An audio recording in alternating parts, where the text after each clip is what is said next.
Seriously, what sort of chicken can produce a schnitzel that looks like a heart? So for lunch today, I'm making a chicken schnitzel burger. I've got a bread roll,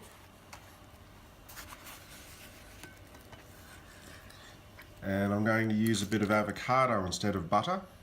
And in this avocado, I've got some zest of lime, some lime juice, and a little bit of olive oil.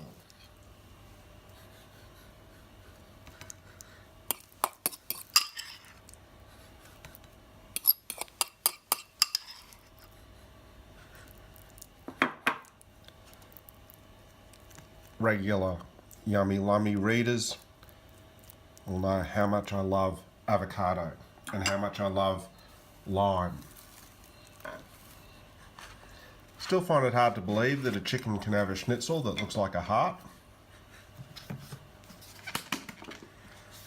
And to this, I'll add a little bit of aioli.